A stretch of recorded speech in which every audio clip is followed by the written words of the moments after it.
ಇನ್ನು ನಾವು ಸಾಹಿತ್ಯ ವಿಮರ್ಶೆಗೆ ಬಂದ್ಬಿಡೋಣ. ಇನ್ನೇನು ಸಿಲೆಬಸ್ನ ಕೊನೆ ಹಂತ ಸಾಹಿತ್ಯ ವಿಮರ್ಶೆಗೆ ಬಂದಿದ್ದೀವಿ. ವಿಮರ್ಶೆಯ ಸ್ವರೂಪ, ವ್ಯಾಪ್ತಿ, ಮೀಮಾಂಸೆ ಮತ್ತು ವಿಮರ್ಶೆ. ಸ್ನೇಹಿತರೆ, ವಿಮರ್ಶೆಯಲ್ಲಿ ಇವಾಗ ಇತ್ತೀಚೆಗೆ ಕಳೆದ 2 ಅಥವಾ 3 ವರ್ಷಗಳಿಂದ ನೋಡ್ತಾ ಬಂದರೆ 2022, 23, 24 ನೀವು ಕ್ವಶನ್ ಪೇಪರ್ಗಳನ್ನ ತೆಗೆದು ನೀವು ಗಮನಿಸೋದಾದ್ರೆ ವಿಮರ್ಶೆಯಲ್ಲಿ ನೀವು ಊಹಿಸಲು ಸಾಧ್ಯವಿಲ್ಲದಂತಷ್ಟು ಪ್ರಶ್ನೆಗಳು ಕೇಳೋದಕ್ಕೆ ಶುರು ಮಾಡಿದ್ದಾರೆ. ಆ ಒಂದು ಕ್ಷೇತ್ರದಿಂದ ಒಂದಷ್ಟು ಪ್ರಶ್ನೆಗಳ ರೈಸ್ ಆಗ್ತಿರೋದು ತುಂಬ ಇದೆ. ಸ್ತ್ರೀವಾದ ವಿಮರ್ಶೆಯಿಂದ ಇರ್ಬೋದು, ಪ್ರಾಯೋಗಿಕ ವಿಮರ್ಶೆ ಇರ್ಬೋದು, ಅದಾದಮೇಲೆ ಮನೋವೈಜ್ಞಾನಿಕ ವಿಮರ್ಶೆ ಇರ್ಬೋದು. ಈ ಅಷ್ಟು ವಿಮರ್ಶೆಗಳ ಬಗ್ಗೆ ಒಂದಷ್ಟು ಪ್ರಶ್ನೆಗಳ ಕೇಳ್ತಾರೆ. ನೀವು ಬಹಳ ಮುಖ್ಯವಾಗಿ ವಿಮರ್ಶಾ ಪ್ರಸ್ಥಾನಗಳ ಬಗ್ಗೆ ತಿಳ್ಕೊಂಬಿಡಿ. ಏನು ಇಲ್ಲಿದೆ ನೋಡಿ, ಈ ಒಂದಷ್ಟು ವಿಮರ್ಶೆಯ ಪ್ರಸ್ಥಾನಗಳ ಜೊತೆಗೆ ಒಂದಷ್ಟು ವಿಮರ್ಶೆಯ ಪ್ರಮುಖ ವಿಮರ್ಶಕರು, ದೇಶೀಯ ವಿಮರ್ಶಕರು, ಪಾಶ್ಚಿಮಾತ್ಯ, ಯಾರನ್ನೂ ಕೂಡ ನೀವು ಮಿಸ್ ಮಾಡುವಂತಹ ಇದೇ ಇಲ್ಲ. ಇಲ್ಲಿರ್ತಕ್ಕಂತಹ ಎಷ್ಟೋ ಜನ ವಿಮರ್ಶಕರು ಕೂಡ ಬಹಳ ಮುಖ್ಯವಾದಂಥವ್ರು. ಇಲ್ಲಿರ್ತಕ್ಕಂಥ ವಿಮರ್ಶಕರ ಕೃತಿಗಳು ನೀವು ಕಡ್ಡಾಯವಾಗಿ ತಿಳ್ಕೊಂಡಿರಬೇಕು.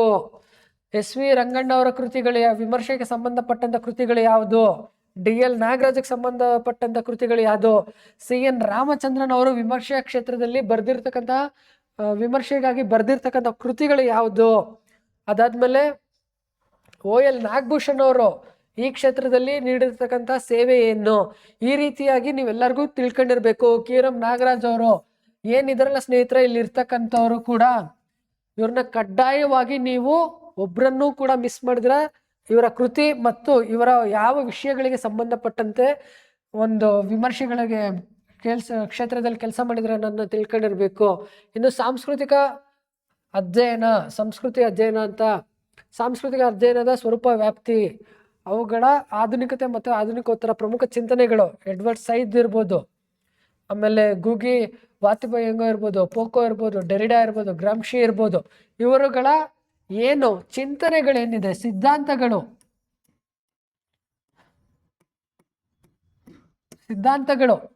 ಇವುಗಳ ಬಗ್ಗೆ ನೀವು ಹೆಚ್ಚು ತಿಳ್ಕೊಂಡಿರ್ಬೇಕು. ಈಗ ಇವರು ಯಾವ ಒಂದು ಸಿದ್ಧಾಂತವನ್ನು ಕುರಿತು ಅವ್ರು ಮಾತಾಡ್ತಾರೆ, ಗೂಗಿ ಅವರ ಸಿದ್ಧಾಂತ ಯಾವುದು, ಫೋಕೋ ಯಾವ ಸಿದ್ಧಾಂತದ ಹಿನ್ನೆಲೆಯಲ್ಲಿ ಹೇಳ್ತಾರೆ, ಡೆರಿಡಾ ಅವರು ಯಾವ ಸಿದ್ಧಾಂತವನ್ನು ಕುರಿತು ಹೇಳ್ತಾರೆ, ಇವುಗಳ ಬಗ್ಗೆ ನೀವು ತಿಳ್ಕೊಂಡಿರ್ಬೇಕು. ಆಮೇಲೆ ಭಾರತೀಯ ನಿರ್ವಸಾಹಿತೀಕರಣ ಚಿಂತನೆಗಳು, ಟ್ಯಾಕೋರ್, ಮಹಾತ್ಮ ಗಾಂಧಿ, ಆಶೀಶ್ ನಂದಿ, DL ನಾಗರಾಜ್, ಇವರುಗಳ ಪರಿಕಲ್ಪನೆಗಳು, ಅವರ ಒಂದು ವಿಷಯದ ಬಗ್ಗೆ ನೀವು ತಿಳ್ಕೊಂಡಿರ್ಬೇಕು. ಇನ್ನು ದೇಶೀವಾದದ ತಾತ್ವಿಕ ಸ್ವರೂಪ, ದೇಶೀಯತೆ, ಪ್ರಾದೇಶಿಕತೆಯ ಹುಡುಕಾಟ, ಕನ್ನಡದಲ್ಲಿ ಸಾಂಸ್ಕೃತಿಕ ಅಧ್ಯಯನಗಳು, ನಡೆದು ಬಂದ ಕ್ರಮ, ಸಾಂಸ್ಕೃತಿಕ ಅಧ್ಯಯನದ ಕೆಲವು ಪರಿಕಲ್ಪನೆಗಳು. ಸ್ನೇಹಿತರೆ, ವಿಮರ್ಶೆ ಮತ್ತೆ ಏನು ಈ ಸಂಸ್ಕೃತಿಗಳ ಅಧ್ಯಯನ ಇವೆರಡವನ್ನು ಒಟ್ಟು ಮಾಡಿ ಪ್ರಶ್ನೆಗಳನ್ನ ಕೇಳ್ತಾರೆ. ನೀವು ಸಂಸ್ಕೃತಿ ಅಧ್ಯಯನವನ್ನು ಸಪ್ರೇಟ್ ಮಾಡಿ ಅದನ್ನು ನೋಡುವಂಥ ಅಗತ್ಯ ಇಲ್ಲ ಅಂತ ಹೇಳೋದಕ್ಕೆ ಅನಿಸುತ್ತೆ ನನ್ನ ಅಭಿಪ್ರಾಯ. ವಿಮರ್ಶೆಯ ಒಟ್ಟೊಟ್ಟಿಗೆ ಈ ಸಂಸ್ಕೃತಿಯ ಅಧ್ಯಯನವನ್ನು ಕೂಡ ನೀವು ಗಮನ ಹರಿಸಿದ್ರೆ ಕಡಿಮೆ ಸಮಯದಲ್ಲಿ ನೀವು ಈ ಪತ್ರಿಕೆಯನ್ನು ಸುಲಭವಾಗಿ ಕವರ್ ಮಾಡ್ಕೊಳ್ಬಹುದು. ಇನ್ನು ಕೊನೆಯದಾಗಿ ತೌಲನಿಕ ಮತ್ತು ಅನುವಾದ ಸಾಹಿತ್ಯ. ಸ್ನೇಹಿತರೆ, ತೌಲನಿಕ ಸಾಹಿತ್ಯ ಅಂದರೆ ಏನು, ಕಂಪ್ಯಾರಿಟಿವ್ ಸ್ಟಡೀಸು, ಯಾವ ರೀತಿಯಾದಂಥ ಕಂಪ್ಯಾರಿಟಿವ್ ಸ್ಟಡೀಸ್, ಅವುಗಳ ಪರಿಕಲ್ಪನೆ, ವ್ಯಾಖ್ಯೆಗಳೆಲ್ಲ ತಿಳ್ಕೊಳ್ಳಿ. ಮತ್ತು ಕಂಪ್ಯಾರಿಟಿವ್ ಸ್ಟಡೀಸು ವಸ್ತುವಿನಲ್ಲಿ ಕಂಪ್ಯಾರಿಟಿವ್, ಭಾಷೆಯಲ್ಲಿ ಕಂಪ್ಯಾರಿಟಿವ್, ಕಾಲದಲ್ಲಿ ಕಂಪ್ಯಾರಿಟಿವ್, ಯಾವ ಪ್ರಕಾರದಿಂದ ಯಾವ ಪ್ರಕಾರಕ್ಕೆ ಹೋಲಿಸ್ತಿದ್ದೀರಾ, ಪ್ರಭಾವಗಳನ್ನು ಆಧರಿಸಿದ ಅಧ್ಯಯನಗಳು. ಕಂಪ್ಯಾರಿಟಿವ್ ಸ್ಟಡೀಸ್ ಅಂದರೆ ಒಂದು ಕೃತಿಯನ್ನು ಒಂದೊಂದು ಕೃತಿಗೆ ಹೋಲಿಸಿ ನೋಡ್ತಿರಲ್ಲ, ಅದನ್ನ ಭಾಷಿಕ ಹಿನ್ನೆಲೆಯಲ್ಲಿ ನೋಡ್ತೀರಾ, ವಸ್ತುವಿನ ಹಿನ್ನೆಲೆಯಲ್ಲಿ ನೋಡ್ತೀರಾ, ಕಾಲದ ಅಥವಾ ಪ್ರಕಾರದ ಹಿನ್ನೆಲೆಯಲ್ಲಿ ನೋಡ್ತೀರಾ. ಈ ರೀತಿಯಾದಂತಹ ಈಗ ಉದಾಹರಣೆಗೆ ಕಾಳಿದಾಸನ ಮೇಘದೂತ, ಆ ಒಂದು ಕೃತಿಗೂ ಬೇಂದ್ರೆ ಅವರ ಮೇಘದೂತ ಕೃತಿಗೂ ನೀವು ಕಂಪ್ಯಾರಿಟಿವ್ ಸ್ಟಡಿ ಮಾಡೋದಾದ್ರೆ ಅದು ಇಲ್ಲಿರ್ತಕ್ಕಂತಹ ವಸ್ತು, ಭಾಷೆ, ಕಾಲ, ಪ್ರಕಾರದಲ್ಲಿ ಯಾವ ಹಿನ್ನೆಲೆಗೆ ಒಳಪಡುತ್ತೆ ಆ ಒಂದು ತೌಲನಿಕ ಅಧ್ಯಯನ ಅನ್ನೋಂಥದ್ದನ್ನ ನೀವು ತಿಳ್ಕೊಂಡಿರ್ಬೇಕು. ಅದಕ್ಕೆ ಸರಿಯಾದ ಉತ್ತರ ಏನು ಅಂತ ನೀವು ಕಮೆಂಟ್ ಮಾಡಿ ತಿಳಿಸಿ. ಅನುವಾದ ಸಾಹಿತ್ಯ ನೋಡಿ, ಅನುವಾದ ಸಾಹಿತ್ಯದ ವ್ಯಾಖ್ಯೆಗಳು, ಇತಿಹಾಸ, ಉದ್ದೇಶ, ಪ್ರಯೋಜನಗಳು. ಅನುವಾದ ಸಾಹಿತ್ಯ ಅನ್ನೋಂಥದ್ರ ಬಗ್ಗೆ ಹೆಚ್ಚು ಅಧ್ಯಯನಗಳು ಯಾವಾಗಲಿಂದ ಆರಂಭವಾಯಿತು, ಯಾವ ಕಾಲಘಟ್ಟದಲ್ಲಿ ಆರಂಭವಾಯಿತು ಅದ್ರ ಬಗ್ಗೆ ತಿಳ್ಕೊಳ್ಳಿ. ಅನುವಾದದ ಬಗೆಗಳು: ಶಬ್ದಾನುವಾದ, ಭಾವಾನುವಾದ, ಛಾಯಾನುವಾದ, ಸಂಗ್ರಹಾನುವಾದ, ವಿಸ್ತಾರ ಅನುವಾದ, ರೂಪಾಂತರ, ಸೃಜನಶೀಲ ಅನುವಾದ, ಭಾವಾನುವಾದ. ಅನುವಾದದ ಮತ್ತು ಸಮಸ್ಯೆಗಳು: ಭಾಷಿಕ ಸಮಸ್ಯೆ ಇರ್ಬೋದು, ವ್ಯಾಕರಣಾತ್ಮಕ ಸಮಸ್ಯೆ, ಸಾಂಸ್ಕೃತಿಕ ಸಮಸ್ಯೆ. ಸಮಸ್ಯೆಗಳು ಬರೋಣ. ಅನುವಾದದ ಬಗೆಗಳ ಬಗ್ಗೆ ಏನಿದೆಯಲ್ಲ ಸ್ನೇಹಿತರೆ, ಅನುವಾದದ ಬಗೆಗಳು.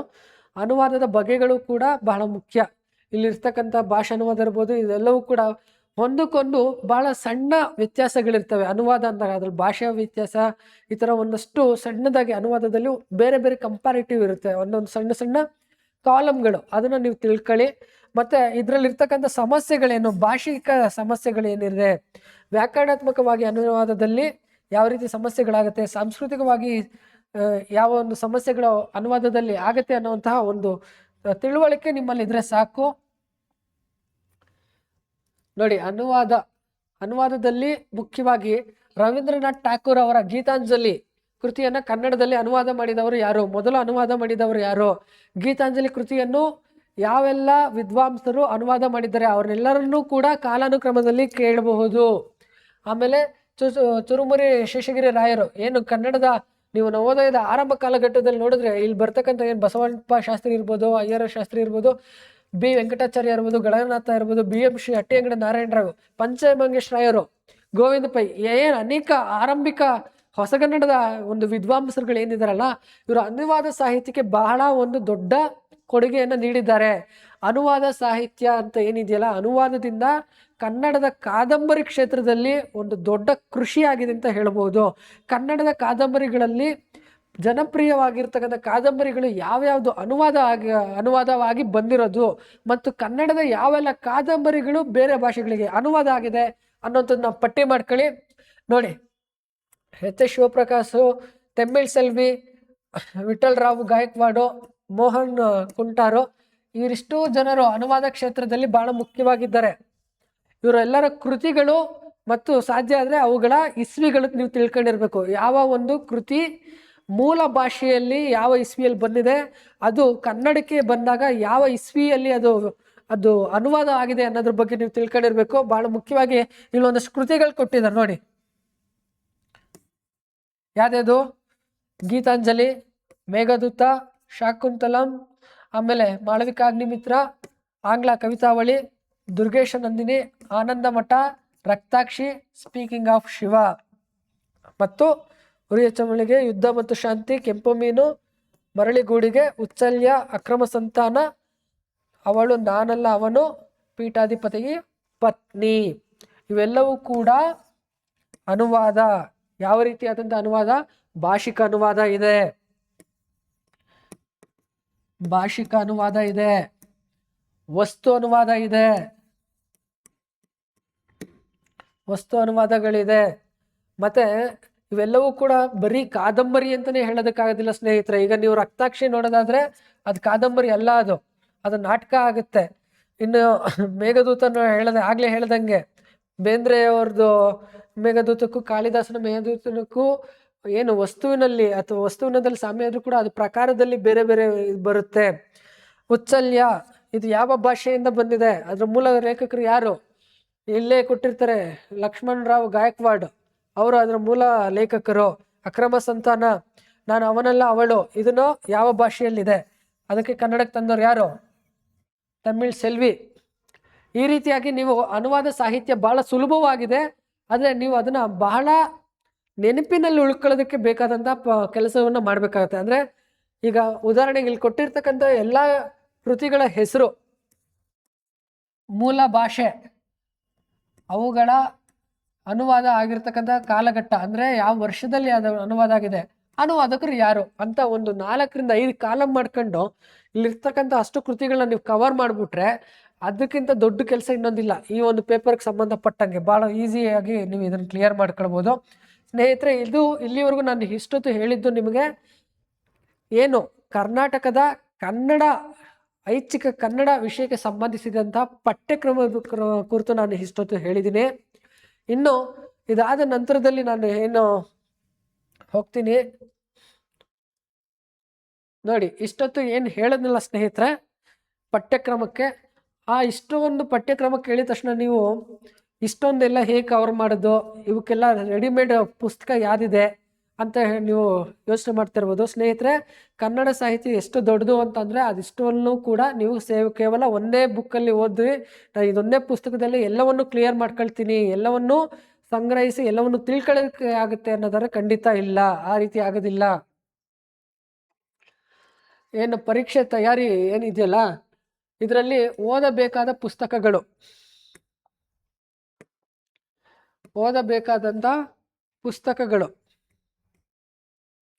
ಕನ್ನಡ ಸಾಹಿತ್ಯ ಮತ್ತು ಶಾಸನ ಸಂಬಂಧಪಟ್ಟಂಗೆ ಮೊದಲು ಯಾವೆಲ್ಲ ಪುಸ್ತಕಗಳು ಇಂಪಾರ್ಟೆಂಟ್ ಪುಸ್ತಕಗಳು ಅಂತ ಹೇಳ್ತೀನಿ. ಸಾಧ್ಯ ಆದರೆ ಗುರ್ತಾಕೊಳ್ಳಿ, ಬರ್ಕೊಳ್ಳಿ. ಕನ್ನಡ ಸಾಹಿತ್ಯ ಚರಿತ್ರೆ ರಂಶ್ರೀ ಮುಗುಳಿ ಅವ್ರದ್ದಾದ್ರೂ ತಗೊಳ್ಳಿ, ತಶು ಶಾಮರಾಯ ಅವ್ರದ್ದು ತಗೊಳ್ಳಿ. ಕನ್ನಡ ಸಾಹಿತ್ಯ ಕೋಶ ರಾಜಪ್ಪ ದಳಪಾಯಿ ಅವ್ರದ್ದು, ಇದು ಸಂಪಾದಿತ ಕೃತಿ. ಕನ್ನಡ ಸಾಹಿತ್ಯ ಸಂಜೀವಿನಿ ಶಿವಶರಣಪ್ಪ ಮೋದಕಪಲ್ಲಿ. ಏನು ಈ ಕಾಂಪಿಟೇಟಿವ್ ಎಕ್ಸಾಮ್ಸ್ಗೆ ಬರೆಯೋಂಥವ್ರು ಏನಿದ್ದೀರಿ, ಅದರಲ್ಲಿ ಶಿವಶರಣಪ್ಪ ಅವರ ಒಂದು ಇದರಲ್ಲಿ ಒಂದಷ್ಟು ಮಾದರಿ ಪ್ರಶ್ನೆಗಳನ್ನ ಕೇಳಿರ್ತಾರೆ. ಅದೇ ರೀತಿ ನೀವು ಒಂದಷ್ಟು ನಿಮ್ಮದೇ ಆದಂಥ ಪ್ರಶ್ನೆಗಳನ್ನ ರೆಡಿ ಮಾಡ್ಕೊಳ್ಬೇಕು. ಅಲ್ಲೇ ಕೊಟ್ಟಿರೋಂಥ ಪ್ರಶ್ನೆಗಳನ್ನ ಓದ್ಕೊಂಡ್ರೆ ಅದರಲ್ಲಿ ನೀವು ಕಳೆದೋಗ್ತೀರಾ. ಇಲ್ಲ ಅಷ್ಟು ಪ್ರಶ್ನೆಗಳು ಬರುತ್ತೆ ಅನ್ನೋಂಥ ನಂಬಿಕೆ ಇಟ್ಕೊಳಕ್ಕೆ ಹೋಗ್ಬಿಡಿ. ಸಾಮಾನ್ಯನಿಗೆ ಸಾಹಿತ್ಯ ಚರಿತ್ರೆ 10 ಸಂಪುಟಗಳು ಬೆಂಗಳೂರು ವಿಶ್ವವಿದ್ಯಾಲಯ ಪ್ರಕಟಣೆ ಮಾಡಿದೆ. ಸಪ್ನ ಬುಕ್ ಹೌಸ್ದು ಕೂಡ ನಿಮಗೆ ಸಿಗ್ಬೋದು. ಆ ಒಂದು ಪ್ರಶ್ನೆ ಪತ್ರಿಕೆಗಳನ್ನ ಓದ್ಕೊಳ್ಳಿ. ಸಾಲು ದೀಪಗಳು ಕರ್ನಾಟಕ ಸಾಹಿತ್ಯ ಅಕಾಡೆಮಿ, ಈ ಒಂದು ಕೃತಿಯಲ್ಲಿ ಏನಿದೆಯಲ್ಲ, ಇದು ಕನ್ನಡದಲ್ಲಿ ನೀವೇನು ಆಗಲೇ ನೋಡಿದ್ರಂತಲ್ಲ, ಆಧುನಿಕ ಕನ್ನಡದ ಪದ್ಯ ಮತ್ತು ಗದ್ಯ ಕವಿಗಳು, ಲೇಖಕರು, ವಿದ್ವಾಂಸರು ಅವರ ಬಗ್ಗೆ ಡೀಟೇಲ್ಡ್ ಆಗಿರುತ್ತೆ. ಅಂದರೆ ಅವರ ಒಂದು ಹಿನ್ನೆಲೆ, ಅವರ ಒಂದು ಸಾಹಿತ್ಯ ಕೃಷಿಗೆ ಸಂಬಂಧಪಟ್ಟಂತೆ ಸಾಲು ದೀಪಗಳಲ್ಲಿ ನಿಮಗೆ ಆಳವಾದಂತಹ ನಾಲೆಡ್ಜ್, ಇನ್ಫಾರ್ಮೇಷನ್ ಎರಡೂ ಕೂಡ ಸಿಗುತ್ತೆ. ಕಡ್ಡಾಯವಾಗಿ ಕನ್ನಡ MA ಓದುವಂತಹ ಎಲ್ಲ ವಿದ್ಯಾರ್ಥಿಗಳು ಕೂಡ ಈ ಒಂದು ಕೃತಿ ಇಟ್ಕೊಂಡಿರಲೇಬೇಕು, ಸಾಲು ದೀಪ. ಓಕೆನಾ? ಇನ್ನು ಕನ್ನಡ ಸಾಹಿತ್ಯ ಸಂಪದ ಶೇಕಡ 100 ಅವ್ರದ್ದು, ಅದು ಸಂಪಾದಿತ ಕೃತಿ. ಶಾಸನಗಳ ಓದು ಭೀಮೇಶ ಎರದೋಡಿ ಮತ್ತು ರವಿ ಎಂ ಸಿದ್ಲಿಪುರ ಅನ್ನೋಂಥವ್ರು. ಇದು ಶಾಸನಕ್ಕೆ ನಿಮಗೆ ಭಾಳ ಉಪಯೋಗ ಆಗುತ್ತೆ. ಕನ್ನಡ ಸಾಹಿತ್ಯದಲ್ಲಿ ಜೀವನ ಮೌಲ್ಯಗಳು ಮತ್ತು ಮಾಲಿಕೆ ಕನ್ನಡ ಸಾಹಿತ್ಯ ಅಕಾಡೆಮಿ ಅವ್ರದ್ದು, ಅದು ಒಂದರದ್ದು 10ರಿಂದ 14 ಪುಸ್ತಕಗಳು ಏನೋ ಇದೆ ಸ್ನೇಹಿತರೆ. ಅದರಲ್ಲಿ ನಿಮಗೆ ಮಹಿಳಾ ಸಾಹಿತ್ಯ, ನವ್ಯ ಸಾಹಿತ್ಯ, ಆ ರೀತಿಯಾಗಿ ಬೇರೆ ಬೇರೆ ಪ್ರಕಾರಗಳಲ್ಲಿ ನಿಮಗೆ ಸಿಗುತ್ತೆ. ಏನು ಕನ್ನಡ ಸಾಹಿತ್ಯ ಚರಿತ್ರೆ 10 ಸಂಪುಟ ಏನಿದೆಯಲ್ಲ, ಇದರಲ್ಲೂ ಕೂಡ ಅಷ್ಟೇ ಅದು ಪ್ರಕಾರಗಳಾಗಿ ಇದು ಮಾಡಿದ್ದಾರೆ. ತತ್ವಶಾಸ್ತ್ರಗಳ ಬಗ್ಗೆ, ಹೊಸಗನ್ನಡಕ್ಕೆ ಸಂಬಂಧಪಟ್ಟಂಗೆ ಅಥವಾ ತ್ರಿಪದಿಗಳಿಗೆ ಸಂಬಂಧಪಟ್ಟಂಗೆ, ಸಾಂಗತ್ಯಕ್ಕೆ ಸಂಬಂಧಪಟ್ಟಂಗೆ ಒಂದೊಂದು ಸಂಪುಟಗಳಲ್ಲಿ ಅದನ್ನು ಹೇಳ್ತಾ ಹೋಗ್ತಾರೆ. ಕನ್ನಡ ಸಾಹಿತ್ಯದಲ್ಲಿ ಜೀವನ ಮೌಲ್ಯಗಳು ಹೇಳಿದ್ದೀನಿ. ಕನ್ನಡ ಸಾಹಿತ್ಯ ಸಂಗಾತಿ ಕೀರ್ತಿನಂತರ ಕುರ್ತುಕೋಟೆ, ಈ ಪುಸ್ತಕ ಇಂಪಾರ್ಟೆಂಟ್. ಆ ಪುಸ್ತಕ ಇಟ್ಕೊಳ್ಳಿ ನೀವು. ಕನ್ನಡ ಶಾಸನ ಸಂಗ್ರಹಗಳ AM ಅಣ್ಣಿಗೇರಿ. ಸ್ನೇಹಿತರೆ, ಏನು ಇಷ್ಟು ಪುಸ್ತಕಗಳಿದೆಯಲ್ಲ, ಇಷ್ಟು ಪುಸ್ತಕಗಳಲ್ಲಿ ಸಾಹಿತ್ಯ ಚರಿತ್ರೆ ಮತ್ತು ಶಾಸನ ಇದರಲ್ಲೇ ನಿಮಗೆ ಮಧ್ಯಕಾಲೀನದು ಸಿಕ್ಬಿಡುತ್ತೆ, ಹೊಸಗನ್ನಡದು ಕೂಡ ಕವರ್ ಆಗ್ಬಿಡುತ್ತೆ. ಅಲ್ಲಿಗೆ ಎಷ್ಟು ಕವರ್ ಆಯಿತು ನಿಮಗೆ? ಪ್ರಾಚೀನ ಕನ್ನಡ ಸಾಹಿತ್ಯ ಕವರ್ ಆಯಿತು, ಮಧ್ಯಕಾಲೀನ ಕನ್ನಡ ಸಾಹಿತ್ಯ ಕವರ್ ಆಯಿತು, ಹೊಸಗನ್ನಡ ಕಾಲದ ಕಾವ್ಯ ಮತ್ತು ಗದ್ಯ ಎರಡನ್ನೂ ಕೂಡ ಕ್ಲಿಯರ್ ಮಾಡ್ಕೊಳ್ಬೋದು. ಇದಕ್ಕೆ ಭಾಳ ಹೆಚ್ಚಿನ ಸಮಯ ಬೇಕಾಗುತ್ತೆ. ನಿರಂತರವಾದ ಅಧ್ಯಯನ ಇರಲಿ ಇದಕ್ಕೆ ಸಂಬಂಧಪಟ್ಟಂತೆ. ಇನ್ನು ತೌಲನಿಕ ಸಾಹಿತ್ಯ, ಅನುವಾದ ಸಾಹಿತ್ಯ ಮತ್ತು ಸಂಶೋಧನೆ. ತೌಲನಿಕ ಸಾಹಿತ್ಯ ಅಧ್ಯಯನ, ತತ್ವ ಮತ್ತು ವ್ಯಾಪ್ತಿ ಜಿಜ್ಞಾಸೆ, ಸಂಪಾದನೆ ಕೃತಿ ಮಲ್ಲೇಶ್ವರಂ ಜಿ ವೆಂಕಟೇಶ್. ತೌಲನಿಕ ಮತ್ತು ಅನುವಾದ ಸಾಹಿತ್ಯ BY ಲಲಿತಾಂಬ. ಅನುವಾದ ಸಾಹಿತ್ಯ ಸಂಶೋಧನೆ ಯಾರು? ಮೋಹನ್ ಕುಂಟಾರ್. ಸಂಶೋಧನೆ M ಚಿದಾನಂದ ಮೂರ್ತಿ. ಸಂಶೋಧನಾ ಶಾಸ್ತ್ರ MM ಕಲಬುರ್ಗಿ. ಇವಿಷ್ಟು ಕೂಡ ಇಂಪಾರ್ಟೆಂಟ್. ಇದನ್ನೆಲ್ಲ ನೀವು ತಗೊಳ್ಳೋದಾದ್ರೆ ತೌಲನಿಕ ಸಾಹಿತ್ಯ ಇರ್ಬೋದು, ಅನುವಾದ ಸಾಹಿತ್ಯ ಇರ್ಬೋದು, ಸಂಶೋಧನೆಗೆ ಸಂಬಂಧಪಟ್ಟಂತಹ ಸಿಲೆಬಸ್ನ ಕವರ್ ಮಾಡ್ಕೊಳ್ಬೋದು ಸುಲಭವಾಗಿ, ಈಸಿಯಾಗಿ ನಿಮ್ಗೆಲ್ಲವೂ ಕೂಡ ಸಿಗುತ್ತೆ. ಇನ್ನು ಬಹಳ ಮುಖ್ಯವಾಗಿ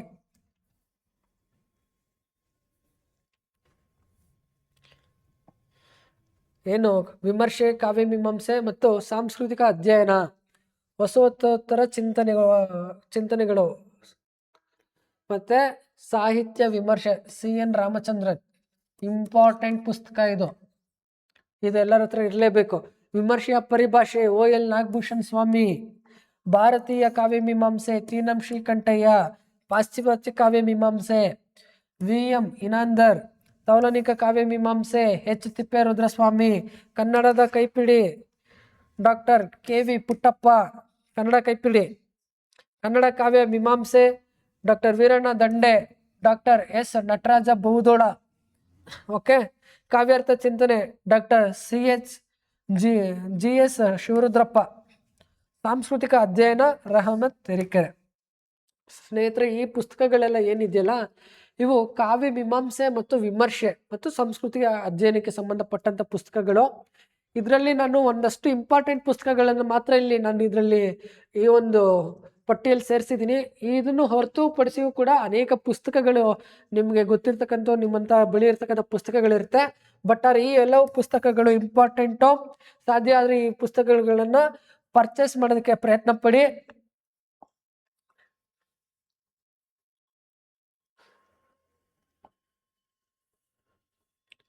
ಇನ್ನು ಭಾಷೆ ಚರಿತ್ರೆ ಮತ್ತು ಭಾಷಾ ವಿಜ್ಞಾನಕ್ಕೆ ಸಂಬಂಧಪಟ್ಟಂತೆ ಒಂದಷ್ಟು ಕೃತಿಗಳ ಬಗ್ಗೆ ಹೇಳ್ಬಿಡೋಣ.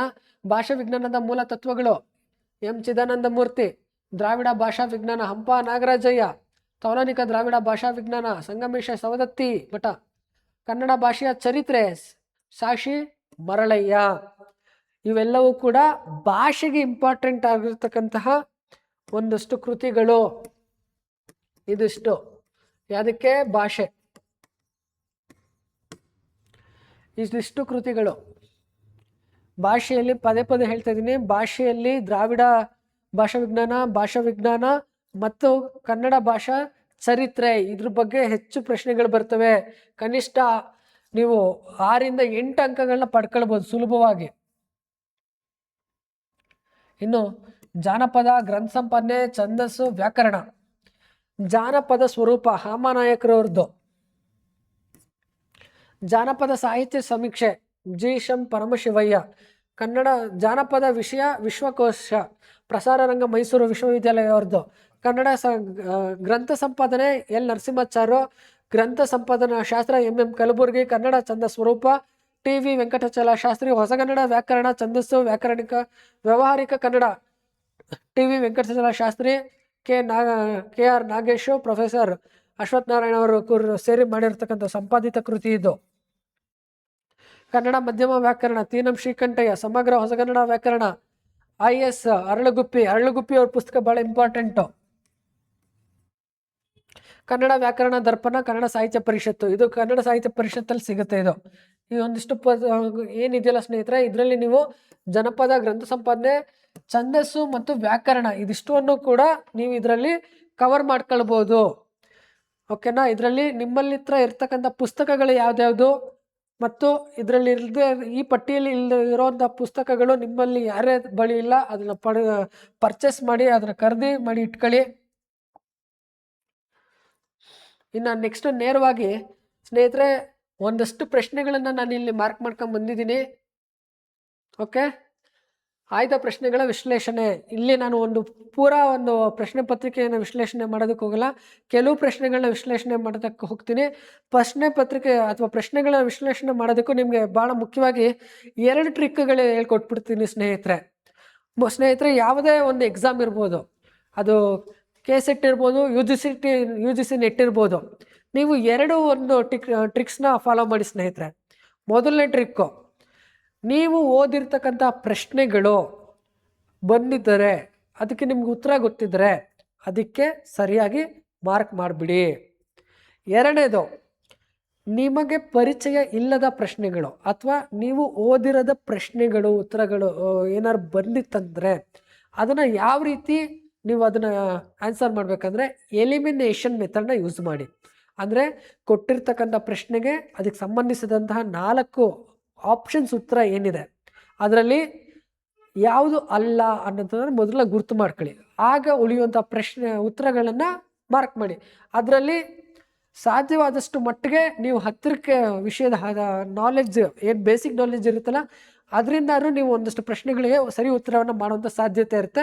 ಕಾರಣ ಯಾಕೆಂದರೆ ನಮ್ಮಲ್ಲಿ KCET UGC ನೆಟ್ಟಲ್ಲಿ ಋಣಾತ್ಮಕ ಇರಲ್ಲ, ಅಂದರೆ ನೆಗೆಟಿವ್ ಮಾರ್ಕಿಂಗ್ ಇರೋದಿಲ್ಲ. ನೀವು ಖಾಲಿ ಬಿಟ್ಟು ಬರುವಂಥ ಅವಶ್ಯಕತೆ ಇಲ್ಲ.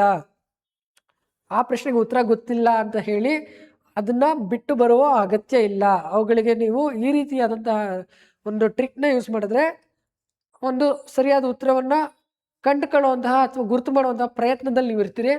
ಈಗ ನೇರವಾಗಿ ಪ್ರಶ್ನೆಗೆ ಬಂದ್ಬಿಡೋಣ. 20ನೇ ಶತಮಾನದ ಪ್ರಸಿದ್ಧ ಮಹಾಕಾವ್ಯಗಳನ್ನು ಪಟ್ಟಿ 1ರಲ್ಲಿ ಅವುಗಳ ಕರ್ತೃಗಳನ್ನು ಪಟ್ಟಿ 2ರಲ್ಲಿ ನೀಡಲಾಗಿದೆ. ಮಹಾಕಾವ್ಯಗಳು ಪಟ್ಟಿ 1ರಲ್ಲಿದೆ, ಅವುಗಳ ಕರ್ತೃ ಪಟ್ಟಿ 2ರಲ್ಲಿದೆ. ಯಾವ್ಯಾವ್ದಿದೆ? ಭರತ ಸಿಂಧು ರಶ್ಮಿ ಇದೆ, ಶ್ರೀಹರಿಚರಿತೆ ಇದೆ, ಶ್ರೀರಾಮ ಪಟ್ಟಾಭಿಷೇಕ ಇದೆ, ಶ್ರೀರಾಮಾಯಣ ದರ್ಶನಂ ಇದೆ. ಸ್ನೇಹಿತರೆ, ನಿಮ್ಮೆಲ್ರಿಗೂ ಗೊತ್ತಿರುತ್ತೆ ಶ್ರೀರಾಮಾಯಣ ದರ್ಶನಂ ಯಾರ್ದು? ಎಸ್, ಕುವೆಂಪು ಅವ್ರದ್ದು. ಅದು ಬಿಟ್ಟರೆ ನಿಮಗೆ ಬೇರೆ ಇನ್ಯಾರ್ದು ಗೊತ್ತಿದೆ? ಶ್ರೀರಾಮ ಪಟ್ಟಾಭಿಷೇಕ ಯಾರ್ದು ಅಂತ ಗೊತ್ತಾ? ಅದು ಮಾಸ್ತಿ ವೆಂಕಟೇಶ ಅಯ್ಯಂಗಾರ್ ಅವ್ರದ್ದು ಶ್ರೀರಾಮ ಪಟ್ಟಾಭಿಷೇಕ. ಅದಾದಮೇಲೆ ಇನ್ನು ಉಳ್ಕೊಂಡಿರೋದು ಯಾರು? ಭಾರತ ಸಿಂಧು ರಶ್ಮಿ ಶ್ರೀಹರಿಚರಿತೆ. ಭಾರತ ಸಿಂಧು ರಶ್ಮಿ ಬಂದು ನಮ್ಮ ವಿಕ್ರು ಗೋಕಾಕ್ ಅವ್ರದ್ದು. ಇನ್ನು ಅವರಂಥದ್ದು ಶ್ರೀಹರಿಚರಿತೆ, ಅದು ಪೂತಿ ನರಸಿಂಹಾಚಾರ್ದು. ಈ ಒಂದು ಕಾಂಬಿನೇಷನ್ ಉತ್ತರ ಎಲ್ಲಾದ್ರೂ ಇದೆಯಾ ನೋಡಿ.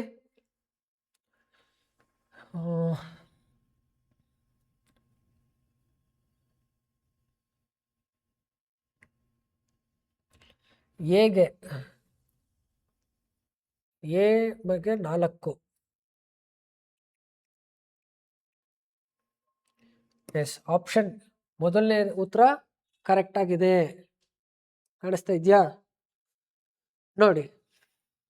ಈ ರೀತಿಯಾಗಿ ಅದನ್ನ ನಿಮ್ಗೆ ಗೊತ್ತಿರ್ತಕ್ಕಂಥದ್ದು ಈ ಥರ ಸುಲಭವಾಗಿ ಟಿಕ್ ಮಾಡ್ಕೊಳ್ಳಿ. ಇನ್ನು ಒಡ್ಡಾರಾಧನೆಯ ಸ್ವರೂಪ ಹೀಗಿದೆ. ನಾನು ಆಗ್ಲೇ ಹೇಳಿದ್ದೆ, ಒಡ್ಡಾರಾಧನೆ ಬಗ್ಗೆ ಖಂಡಿತವಾಗಿ ಪ್ರಶ್ನೆ ಬಂದೇ ಬರುತ್ತೆ. ಇದು ಹಲವು ಬಿಡಿ ಕಥೆಗಳ ಒಂದು ಗುಚ್ಛ, ಹಲವು ಉಪಕಥೆಗಳಿಂದ ಕೂಡಿದ ಒಂದು ದೀರ್ಘ ಕತೆ, ಒಂದಕ್ಕೊಂದು ಸಂಬಂಧ ಹೊಂದಿರುವ ಗುಚ್ಛ, ಒಂದೇ ಕತೆ. ಇದರಲ್ಲಿ ಈಗ ಒಡ್ಡಾರಾಧನೆ ಅಂತ ಏನು ಅಂತ ನಿಮ್ಗೆ ಗೊತ್ತು. ಏನು? ಅದರಲ್ಲಿ ಕತೆಗಳಿದೆ, ಓಕೆನಾ? ಕತೆಗಳಿದೆ, ಅದರಲ್ಲಿ ಒಂದೇ ಒಂದು ಕತೆ ಇದೆಯಾ? ಇಲ್ಲ. ಹಾಗಿದ್ರೆ ಆಪ್ಷನ್ ಡಿ ಉತ್ತರ ಆಗಿರೋದಕ್ಕೆ ಸಾಧ್ಯ ಇಲ್ಲ.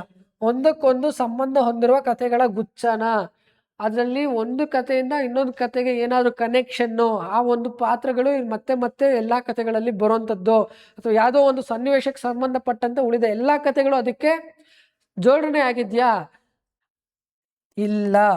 ಹಾಗೆ ಉಳ್ಕೊಂಡಿರೋದು ಯಾವುದು? ಹಲವು ಬಿಡಿ ಕಥೆಗಳ ಒಂದು ಗುಚ್ಛ, ಹಲವು ಉಪಕಥೆಗಳಿಂದ ಕೂಡಿದ ದೀರ್ಘ ಕತೆ. ಇವೆರಡು ಸರಿಯಾದ ಉತ್ತರ ಆಗುತ್ತೆ. ಓಕೆ,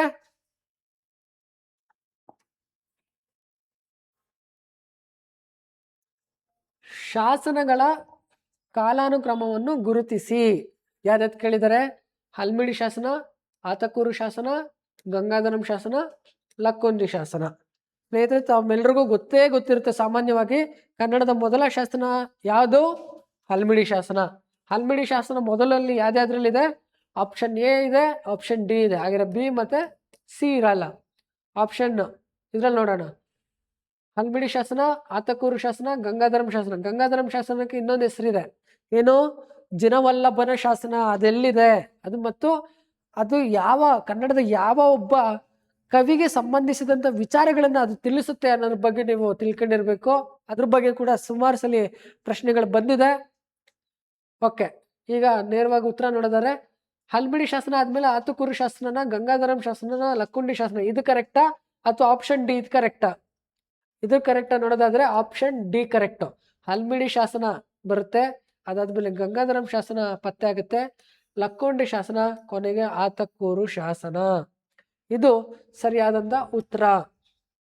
ನೆಕ್ಸ್ಟು, ಕೆಳಗಿನ ಪಟ್ಟಿ 1 ಮತ್ತು 2 ಪಟ್ಟಿಗಳನ್ನು ಹೋಲಿಸಿ ಸರಿ ಹೊಂದಾಣಿಕೆಯನ್ನು ಸಂಕೇತಗಳನ್ನು ಕೆಳಗೆ ಕೊಟ್ಟಿರುವ ಸಂಕೇತಗಳಿಂದ ಆಯ್ಕೆ ಮಾಡಿ. ಹದಿಬದೆಯ ಧರ್ಮ, ಮಿತ್ರವಿಂದ ಗೋವಿಂದ, ರಾಮಾಶ್ವಮೇಧ, ರಾಜಶೇಖರ ವಿಲಾಸ. ಇಲ್ಲೇನು ಕೇಳಿದರೆ ಗದ್ಯ, ಚಂಪು, ಸಾಂಗತ್ಯ, ನಾಟಕ, ರಾಜಮಲ್ಲ. ಸ್ನೇಹಿತರೆ, ಈ ರೀತಿಯಾದಂತಹ ಪ್ರಶ್ನೆಗಳು ಕೂಡ ನಿಮಗೆ ಎದುರಾಗಬಹುದು. ನೀವು ಯಾವ ಕೃತಿ ಯಾವ ಕವಿದು ಅಂತ ಮಾತ್ರ ತಿಳ್ಕೊಂಡ್ರೆ ಸಾಕಾಗಲ್ಲ, ಆಯಾ ಕೃತಿಗಳು ಯಾವ ಪ್ರಕಾರದಲ್ಲಿದೆ ಅನ್ನೋಂಥದ್ದು ಭಾಳ ತಿಳ್ಕೊಂಡಿರ್ಬೇಕು. ಹದಿಬದೆಯ ಧರ್ಮ ಯಾರ್ದಿದು ಮತ್ತು ಯಾವಾಗ ಒಂದು ಇದಕ್ಕೆ ಬರುತ್ತೆ? ಹದಿಬದೆಯ ಧರ್ಮ ಬಂದು ಸಾಂಗತ್ಯ. ಹದಿಬದೆಯ ಧರ್ಮ ಯಾರು ಬರ್ದಿರೋದು? ಅಕ್ಕ ಮಹಾದೇವಿಗೆ ಸಂಬಂಧಿಸಿದಂತ ಅಥವಾ ಅಕ್ಕ ಮಹಾದೇವಿಯವರು ಬರೆದಿರ್ತಕ್ಕಂಥ ಕೃತಿ ಅದು. ಮಿತ್ರವಿಂದ ಗೋವಿಂದ ಕನ್ನಡದ ಮೊದಲ ನಾಟಕ. ರಾಮಾಶ್ವಮೇಧ ಮತ್ತು ರಾಜಶೇಖರ ವಿಳಾಸ ಇದಿಷ್ಟು ಉಳ್ಕೊಂಡಿದೆ. ಈಗ ನಿಮಗೆ ಇವೆರಡಕ್ಕೆ ಸರಿಯಾದ ಉತ್ತರಗಳು ನಿಖರವಾಗಿ ಗೊತ್ತಿಲ್ಲ ಅಂತ ನಾವು ಅನ್ಕೊಳ್ಳೋಣ. ಈಗ ಎ ಮತ್ತು ಬಿ ಈ ಎರಡು ಕಾಂಬಿನೇಷನ್ ಯಾವ್ದ್ರಲ್ಲಿ ಕರೆಕ್ಟ್ ಆಗಿದೆ? A3 ಅನ್ನೋದು ಯಾವುದು? A3ನೇದು. A1 ಇದಲ್ಲ, A2 ಇದಲ್ಲ, ಇದಲ್ಲ. ಇಲ್ಲಿ ನೋಡೋಣ. A3 ಹದಿಬದೆಯ ಧರ್ಮ, 3ನೇದು ಸಾಂಗತ್ಯ, ಅದಾದ್ಮೇಲೆ ಮಿತ್ರವಿಂದ ಗೋವಿಂದ, 4ನೇದು ನಾಟಕ. ಹಾಗಿದ್ರೆ C1. ರಾಮಾಶ್ವಮೇಧ ಅನ್ನೋದು ಗದ್ಯ, ರಾಜಶೇಖರ ವಿಲಾನ ಅನ್ನೋದು D2 ಅಂದ್ರೆ ಚಂಪು. ಸರಿಯಾದ ಉತ್ತರ ಡಿ. ಕೆಳಗಿನ ಕಾವ್ಯ ಮೀಮಾಂಸಕರ ಕಾಲಾನುಕ್ರಮಣಿಕೆಯನ್ನು ಗುರುತಿಸಿ. ನೋಡಿ, ಇಷ್ಟು ಜನ ಮೀಮಾಂಸಕರನ್ನ ಕೊಟ್ಬಿಟ್ಟು ಇವರುಗಳನ್ನ ಕಾಲಾನುಕ್ರಮದಲ್ಲಿ ಗುರುತಿಸಿ ಅಂತ ಹೇಳಿದ್ರೆ, ಸ್ನೇಹಿತರೆ ನಿಮಗೆ ಸುಲಭವಾಗಿ ಈ ರೀತಿ ಮೀಮಾಂಸಕರನ್ನ ಕೊಟ್ಟು ಗುರುತಿಸಿ ಅಂದ್ರೆ ಸುಲಭವಾಗಿ ಗುರುತಿಸಬಹುದು. ಆದ್ರೆ ಏನಾದ್ರೂ ಭರತನ ಕೃತಿ ಕೊಟ್ಟು, ದಂಡಿಯ ಕೃತಿ, ರುದ್ರಟ, ಕುಂತಕ, ವಿಶ್ವನಾಥನ ಕೃತಿಗಳನ್ನ ಕೊಟ್ಟು ಅವುಗಳನ್ನ ಕಾಲಾನುಕ್ರಮದಲ್ಲಿ ಜೋಡಿಸಿ ಅಂದ್ರೆ ಬಹಳ ಎಚ್ಚರಿಕೆಯಿಂದ ಮೊದಲು ಆ ಕೃತಿಗಳಿಗೆ ಅವುಗಳ ಮೀಮಾಂಸಕರ ಹೆಸರುಗಳನ್ನ ಬರೆದುಕೊಂಡು ಆಮೇಲೆ ಗುರುತಿಸಿ ಅಂತ ಪ್ರಯತ್ನ ಮಾಡಿ. ಓಕೆ, ಈಗ ನಿಮ್ಮ ಸುಲಭವಾಗಿ ನೋಡೋದಾದ್ರೆ ಭರತ ಮೊದಲು ಬರ್ತಾರೆ, ಹಾಗಾಗಿ ಎ ಇಲ್ಲ, ಸಿ ಇಲ್ಲ. ಉಳ್ಕೊಂಡಿರೋದು ಯಾವ್ದು? ಭರತ, ಬಿ ಮತ್ತೆ ಡಿ. ಅದಾದ್ಮೇಲೆ ಭರತ ಆದ್ಮೇಲೆ ರುದ್ರಟ ಬರ್ತಾನೆ. ಆ ರುದ್ರಟಗೆ ಮುಂಚೆ ಯಾರು ಬರ್ತಾರೆ? ದಂಡಿ ಬರ್ತಾನೆ. ಹಾಗಿದ್ರೆ ಉತ್ತರ ಯಾವ್ದಿರುತ್ತೆ? ಡಿ. ಮೊದಲು ಭರತ, ದಂಡಿ, ರುದ್ರಟ, ಕುಂತಕ ಮತ್ತು ವಿಶ್ವನಾಥ ಇವರು ಮುಖ್ಯವಾಗಿ ಬರ್ತಾರೆ. ಕೇಂದ್ರ ಸಾಹಿತ್ಯ ಅಕಾಡೆಮಿ ಪ್ರಶಸ್ತಿ ಪುರಸ್ಕೃತ ಕನ್ನಡ ಸಾಹಿತಿಗಳನ್ನು ಕಾಲಾನುಕ್ರಮಣಿಕೆಯಲ್ಲಿ ಗುರುತಿಸಿ. ನೋಡಿ ಸ್ನೇಹಿತರೆ, ಕೇಂದ್ರ ಸಾಹಿತ್ಯ ಅಕಾಡೆಮಿ ಪ್ರಶಸ್ತಿ ಯಾವ ಕವಿಯ ಕೃತಿಗೆ ಯಾವ ಒಂದು ಪ್ರಶಸ್ತಿಗಳು ಬಂದಿದೆ? ಜ್ಞಾನಪೀಠ ಯಾವ ಬಂದಿದೆ? ಕೇಂದ್ರ ಸಾಹಿತ್ಯ ಅಕಾಡೆಮಿ ಪ್ರಶಸ್ತಿ ಯಾವ್ದು ಬಂದಿದೆ? ಪಂಪ ಪ್ರಶಸ್ತಿ ಯಾವ ಕೃತಿಗೆ ಬಂದಿದೆ ಅನ್ನೋದನ್ನು ತಿಳ್ಕೊಂತಿರಲ್ಲ, ಅದ್ರ ಜೊತೆಗೆ ಮೊದಲು ಯಾರಿಗೆ ಬಂದಿದ್ದು, ನಂತರದ ಯಾರು ಬಂದಿದ್ದು ಅಂತ ತಿಳ್ಕೊಳ್ಳೋದು ಬಹಳ ಮುಖ್ಯ. ನೋಡಿ, ಸಾಮಾನ್ಯವಾಗಿ ಇಲ್ಲಿ 4 ಆಪ್ಷನ್ಗಳಲ್ಲಿ ಮೊದಲು ಯಾರಿದ್ದಾರೆ? ಕುವೆಂಪು. ಓಕೆನಾ?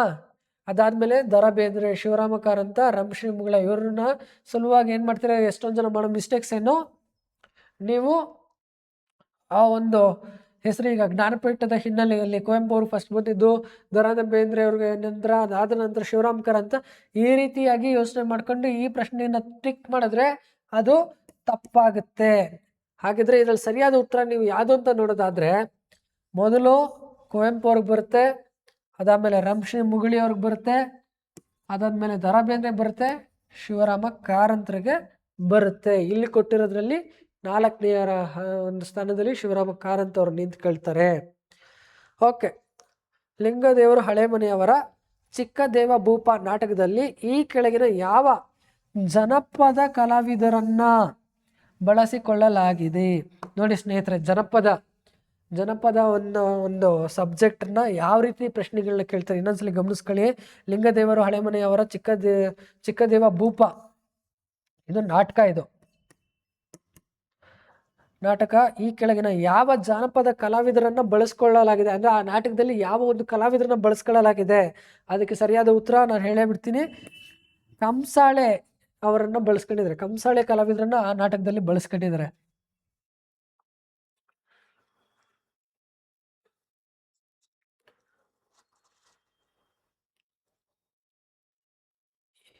ಕೆಳಗಿನವುಗಳಲ್ಲಿ ಪೊನ್ನನ ಗ್ರಂಥ ಅಲ್ಲ. ಅಂದ್ರೆ ಇಲ್ಲಿ ಏನ್ ನಿಂತಿಲ್ಲ 4 ಆಪ್ಷನ್ ಅಲ್ಲಿ ಕಾವ್ಯಾವಲೋಕನ, ಭುವನೈಕ್ಯ ರಾಮಾಭ್ಯುದಯ, ಜಿನಾಕ್ಷರಮಾಲೆ, ಶಾಂತಿ ಪುರಾಣ. ಇದರಲ್ಲಿ ಪೊನ್ನನ ಕೃತಿ ಯಾವುದು ಪೊನ್ನನ ಕೃತಿ ಅಲ್ಲ ಅಂತ ಕೇಳ್ತಿದ್ದಾರೆ. ನಿಮಗೆ ಪೊನ್ನನ 2 ಕೃತಿಗಳು ಯಾರ್ಯಾವ್ದು ಗೊತ್ತು? ಒಂದು ಶಾಂತಿ ಪುರಾಣ ಗೊತ್ತಿರುತ್ತೆ, ಭುವನಿಕ ರಾಮಾಭ್ಯುದಯ ಗೊತ್ತಿರುತ್ತೆ, ಜಿನಾಕ್ಷರ ಮಾಲೆ ಮತ್ತು ಕಾವ್ಯಾವಲೋಕನ ಇವೆರಡು ಕೃತಿಗಳು ಉಳ್ಕೊಂಡಿದೆ. ಅದರಲ್ಲಿ ಯಾವುದು ಪೊನ್ನನ ಕೃತಿ ಅಲ್ಲ ಅನ್ನೋದಾದ್ರೆ ಕಾವ್ಯಾವಲೋಕನ ಪೊನ್ನನ ಕೃತಿ ಅಲ್ಲ. ಜಿನಾಕ್ಷರ ಮಾಲೆ ಕೂಡ ಪೊನ್ನನ ಕೃತಿ, ಆದರೆ ಅತ್ಯಂತ ಜನಪ್ರಿಯವಾಗಿರ್ತಕ್ಕಂಥದ್ದು ಶಾಂತಿ ಪುರಾಣ. ಕಾವ್ಯಾವಲೋಕನ ಅನ್ನೋಂಥದ್ದು ಇದು ಪ್ರಶ್ನೆಗೆ ಸರಿಯಾದ ಉತ್ತರ. ಕಾವ್ಯಾವಲೋಕನ ಅನ್ನುವಂಥ ಕೃತಿಯನ್ನ ಪೊನ್ನ ಬರ್ದಿಲ್ಲ. ಕೆಳನವುಗಳಲ್ಲಿ ಯಾವುದು ಸರಿಯಾಗಿ ಹೊಂದಾಣಿಕೆಯಾಗಿಲ್ಲ. ನೋಡಿ ಯಾವ ರೀತಿ ಕೇಳಿದರೆ, ಕೆಳಗಿನವುಗಳಲ್ಲಿ ಯಾವುದು ಸರಿಯಾಗಿ ಹೊಂದಾಣಿಕೆಯಾಗಿಲ್ಲ. ಪ್ರಶ್ನೆ ಓದ್ಕೊಳ್ಬೇಕಾದ್ರೆ ಭಾಳ ಎಚ್ಚರಿಕೆ ಇರಬೇಕು. ಉತ್ತರ ಗೊತ್ತಿದೆ ಅಂತ ಹೇಳಿ ಹುಮ್ಮಸ್ಸ ಯಾಕಕ್ಕೆ ಹೋದ್ರೆ ಕೆಲವೊಂದ್ಸಲಿ ಉತ್ತರ ಗೊತ್ತಿದ್ರು ಕೂಡ ಪ್ರಶ್ನೆಯನ್ನ ನಾವು ಅಂಕಗಳನ್ನ ಕಳ್ಕೊಳ್ಬೇಕಾಗತ್ತೆ. ಮೊದಲನೇದು ಏನಿದೆ? ಸಿದ್ದರಾಮ ಅವರ ಅಂಕಿತ ನಾಮ ಏನಿದೆ? ಕಪಿಲ ಸಿದ್ಧ ಮಲ್ಲಿಕಾರ್ಜುನ, ಕರೆಕ್ಟಾ? ಅದಾದ್ಮೇಲೆ ಏನು? ಚನ್ನ ಬಸವಣ್ಣ, ಕೂಡಲ ಸಂಗಯ್ಯ, ಅಂಬಿಗರ ಚೌಡಯ್ಯ, ಅಮರೇಶ್ವರ ಲಿಂಗ, ಆಮೇಲೆ ಜೇಡರ ದಾಸಿಮಯ್ಯ ಅವರ ರಾಮನಾಥ. ಇದರಲ್ಲಿ ನೇರವಾಗಿ ಕಾಣಿಸುತ್ತೆ ನಮಗೆ ಇದು ಕರೆಕ್ಟ್ ಆಗಿದೆ, ಎಲ್ಲವೂ ಕರೆಕ್ಟ್ ಆಗಿದೆ. ಆದರೆ ಅಂಬಿಗರ ಚೌಡಯ್ಯ ಅವರ ಅಂಕಿತ ನಾಮ ತಪ್ಪು. ಅಂಬಿಗರ ಚೌಡಯ್ಯ ಅವರ ಅಂಕಿತ ನಾಮ ಅಂಬಿಗರ ಚೌಡಯ್ಯ. ಓಕೆ, ಇನ್ನು ಮುಂದಿನ ಪ್ರಶ್ನೆ ಬಂದ್ಬಿಡೋಣ. ಕಾಡು, ಮಣ್ಣಿನ ಹಾಡು, ಆಮೇಲೆ ಗೀಜಗದ ಗೂಡು ಕೃತಿಗಳನ್ನು ರಚಿಸಿದ ಪ್ರಸಿದ್ಧ ಸಾಹಿತಿ ಯಾರು? ಸ್ನೇಹಿತರೆ, ಈಗಾಗಲೇ ತಯಾರಿಯಲ್ಲಿರ್ತಕ್ಕಂಥ ವಿದ್ಯಾರ್ಥಿಗಳಿಗೆ ಈ ಒಂದು ಪ್ರಶ್ನೆ ಮತ್ತೆ ಮತ್ತೆ ರಿಪೀಟ್ ಅನಿಸುತ್ತೆ. ಕಾಡು ಅನ್ನುವಂತಹ ಕಾದಂಬರಿ ಕಡಿಮೆ ಅಂದರೂ ಕೂಡ ಒಂದು 4ರಿಂದ 5 ಬಾರಿ ಕೆಸೆಟ್ಟು ಅಥವಾ UGC ನೆಟ್ ಎರಡನ್ನು ಸೇರಿಸಿ 4ರಿಂದ 5 ಬಾರಿ ಈ ಪ್ರಶ್ನೆ ಮತ್ತೆ ಮತ್ತೆ ರಿಪೀಟ್ ಆಗಿದೆ. ಕಾಡು ಅನ್ನೋಂಥ ಕಾದಂಬರಿ ಅಂದರೆ ಅದಕ್ಕೆ ಕಣ್ಮುಚ್ಕೊಂಡು ಹಾಕ್ಬಿಡಿ, ಅದು ಶ್ರೀಕೃಷ್ಣ ಹಲಗನಹಳ್ಳಿ ಅವ್ರದ್ದು. ಅದೇ ರೀತಿ ಇಲ್ಲಿ ಕೊಟ್ಟಿರ್ತಕ್ಕಂಥ ಆಪ್ಷನ್ಗಳನ್ನ ನೀವು ಒಂದ್ಸಲಿ ಗಮನಿಸ್ಕೊಂಡ್ಬಿಡಿ. ಏನೇನು ಕೊಟ್ಟಿದ್ದಾರೆ? ಸರಿ ಉತ್ತರ ಶ್ರೀಕೃಷ್ಣ ಹಲಗನಹಳ್ಳಿ. ಆಪ್ಷನ್ ಬಿ ಅಲ್ಲಿ ಏನಿದೆ? ಪೂರ್ಣಚಂದ್ರ ತೇಜಸ್ವಿ ಅವರು. ಪೂರ್ಣಚಂದ್ರ ತೇಜಸ್ವಿ ಅವರ ಒಂದು ಕೃತಿಗಳ ಬಗ್ಗೆನೂ ಅವರು ಪ್ರಶ್ನೆಗಳನ್ನ ಕೇಳ್ತಾರೆ, ಅದನ್ನು ತಿಳ್ಕೊಂಡಿರಿ. ಅವರ ಕರ್ವಾಲೋ ಬಗ್ಗೆ ಪ್ರಶ್ನೆಗಳು ಬರುತ್ತೆ, ಓಕೆನಾ? ಅದಾದಮೇಲೆ ಅಬಚೂರಿನ ಪೋಸ್ಟ್ ಆಫೀಸ್ ಬಗ್ಗೆ ಅವರ ಪ್ರಶ್ನೆಗಳನ್ನ ಕೇಳ್ಬೋದು. ಅಥವಾ ಏನು ಪೂರ್ಣಚಂದ್ರ ತೇಜಸ್ವಿ ಅವರ ವೈಚಾರಿಕ ಪುಸ್ತಕಗಳಿರ್ಬೋದು, ಅಥವಾ ಅವರ ಇನ್ನಿತರ ಸೃಜನೇತರ ಅಥವಾ ಸೃಜನಶೀಲ ಪುಸ್ತಕಗಳನ್ನು ಕಾಲಾನುಕ್ರಮದಲ್ಲಿ ಯಾವುದು ಮೊದಲು ಯಾವುದು ನಂತರದ್ದು ಅಂತ ಕೂಡ ಗುರುತಿಸಿ ಅಂತ ಕೇಳುವಂಥ ಸಾಧ್ಯತೆ ಇದೆ. ಇನ್ನು ಕುವೆಂಪು ಅವ್ರ ಬಗ್ಗೆ, ಅವರ ಕೃತಿಗಳ ಬಗ್ಗೆ ಕ್ವಶನ್ ಬರುತ್ತೆ. DL ಹೆಗಡೆ ಅವ್ರ ಬಗ್ಗೆನೂ ಬರಬಹುದು. ಈ ಕೆಳಗಿನವುಗಳನ್ನು ಸರಿಯಾದ ಕಾಲಾನುಕ್ರಮದಲ್ಲಿ ಬರೆಯಿರಿ.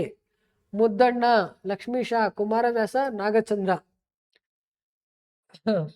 ನೋಡಿ ಸ್ನೇಹಿತರೆ, ಕಾಲಾನುಕ್ರಮದ ಪ್ರಶ್ನೆಗಳನ್ನ ಯಾಕೆ ಹಾಕ್ತಾ ಇದೀನಿ ಹೆಚ್ಚು ಅಂತಂದ್ರೆ ನಿಮ್ಮನ್ನ ಸುಲಭವಾಗಿ ಏನು ಡಿಸ್ಟರ್ಬ್ ಮಾಡೋದಕ್ಕೋ ಅಥವಾ ನಿಮ್ಮನ್ನ ಸುಲಭವಾಗಿ ಏನು ಚಿಂತನೆಗೆ ಒಳಮಾಡೋದಕ್ಕೋಸ್ಕರ ಈ ರೀತಿ ಕಾಲಾನುಕ್ರಮದಲ್ಲಿ ಜೋಡಿಸಿ ಅಥವಾ ಅನುಕ್ರಮದಲ್ಲಿ ಜೋಡಿಸಿ ಅಥವಾ ಮ್ಯಾಚ್ ದ ಫಾಲೋಯಿಂಗು ಈ ರೀತಿಯಾದಂಥ ಪ್ರಶ್ನೆಗಳನ್ನ ತರ್ತಾರೆ. ಅಥವಾ ಈಗ 4 ಆಪ್ಷನ್ಸ್ ಬದಲಾಗಿ 5 ಆಪ್ಷನ್ಸ್ಗಳನ್ನ ಕೇಳಬಹುದು, ಓಕೆನಾ?